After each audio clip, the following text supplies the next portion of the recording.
Assalamualaikum warahmatullahi wabarakatuh. Perkenalkan, nama saya Nabila Indra Prinsesa Lukmaditya dengan nomor induk mahasiswa 026. Di sini saya akan menjelaskan jawaban tentang ujian pengambilan keputusan. Ini saya akan menjelaskan tentang soal jawaban nomor 1. Akurasi kecepatan. Pentingnya akurasi dalam era digital ini, ketika pengambilan keputusan bisnis harus memastikan bahwa informasi yang digunakan adalah akurat. Keputusan yang didasarkan pada yang data tidak akurat atau informasi yang kurang tepat dapat mengarah pada konsekuensi yang merugikan, seperti kerugian finansial atau reputasi yang buruk. Pentingnya kecepatan di era digital dan globalisasi. Saat ini, bisnis harus dapat berkembang merespon perubahan dengan cepat. Karena keputusan yang diambil terlambat bisa membuat perusahaan ketinggalan dalam persaingan atau melewatkan peluang yang berharga. Untuk bidang di MSDM, rekrutmen dan seleksi.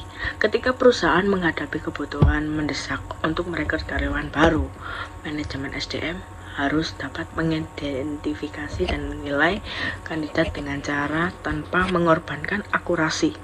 Penggunaan teknologi seperti sistem manajemen bakat dapat membantu dalam proses ini dengan menyediakan data yang terstruktur dan analisis yang cepat. Selanjutnya, evaluasi kinerja.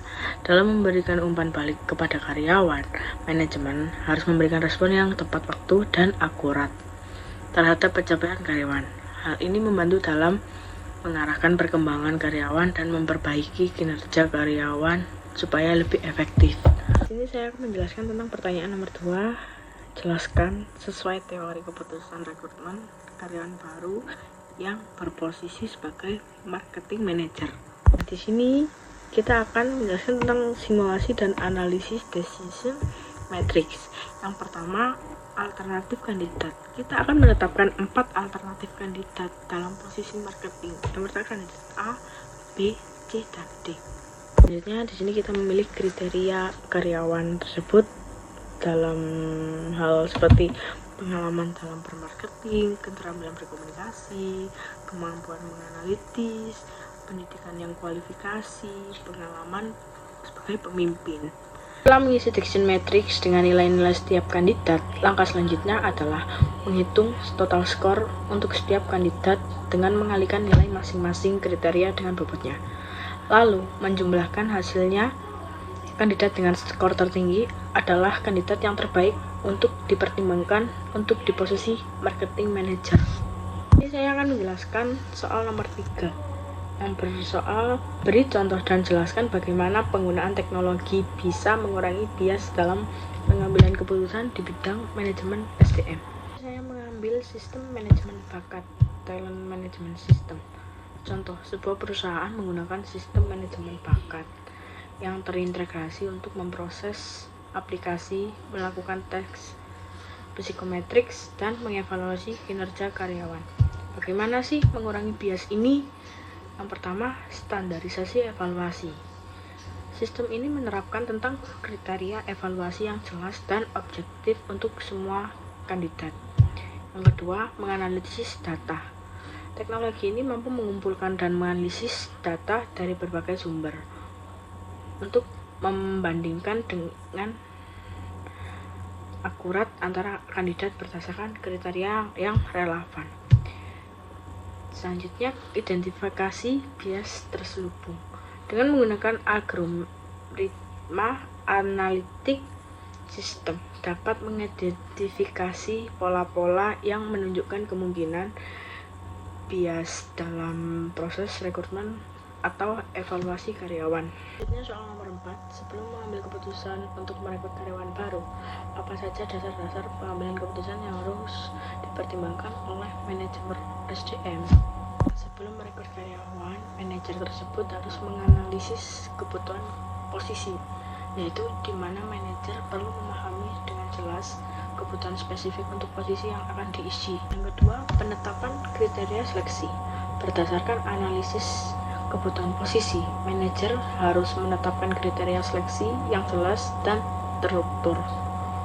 Misal, kriteria yang dapat mencakup pendidikan, pengalaman kerja, kemampuan komunikasi, keterampilan teknis. Selanjutnya, sumber rekrutmen.